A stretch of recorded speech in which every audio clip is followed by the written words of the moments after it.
श्री कृष्ण। मथुराई कृष्ण जी जन्म लिए गोकुला में, स्वर भाए गोकुला में, स्वर भाए हो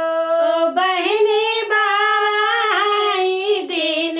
के कान्हैया तो मुरली बजावे, तो मुरली बजावई हो बहिनी बाराई दिन के कान्हैया तो मुरली बजावे, तो मुरली बजावई हो ललरी तो रखली ताकत पर गाई लागी, नौची पर गाई लागी, नौची पर हो यशोदा झपटी के गाई है माहलिया तो बेटा से अर्ज कर, बेटा से अर्ज कर हो यशोदा झपटी के गाई है माहलिया तो बेटा से अर्ज कर, बेटा से अर्ज कर हो बेटा धीरे धीरे मुरली बजाओ, धीरे ही तान तोरो, धीरे ही तान तोरो हो बेटा सुनै पई है कंस मामा बैरी तो हाई मारी नहीं है, तो हाई मारी नहीं है हो बेटा सुनै पई है कंस मामा बैरी तो हाई मारी नहीं है, तो हाई मारी नहीं है हो तेज ही मुरली बजैबे तेज ही तान तोरबे, तेज ही तान तोरबई हो मैया भले सुनै कंस मामा बैरी कमाही नाही पई है हमही कैसे मरिहाई हो मैया भले सुनै कंस मामा बैरी हमही नाही पई है वैसे हमें मरिहाई हो सुन के सिंहासन बैठे कंस तो देवकी से पूछे, तो देवकी से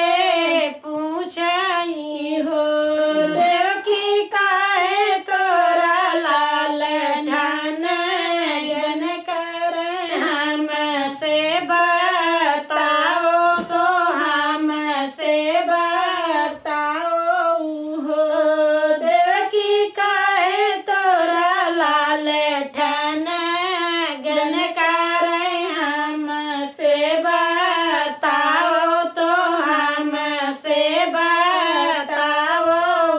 हो काऊ कहाऊ मोरे भैया कहत लजिया लागे, कहत लजिया लागई हो भैया तो हरे ही सिर के मुकुटवाया अपने सिरे बधिया, अपने सिरे बधियाई हो भैया तो हरे ही सिर के मुकुटवाया अपने सिरे बधियाया, अपने सिरे बधियाई हो एक गोड़े रखे दुवरवा दूसर दार वजवा दूसर दार वजवाऊ हो कृष्ण तीसर गोड़े रखे कंस छतिया बधान काई डारे बधान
જય શ્રી કૃષ્ણ રાધે રાધે.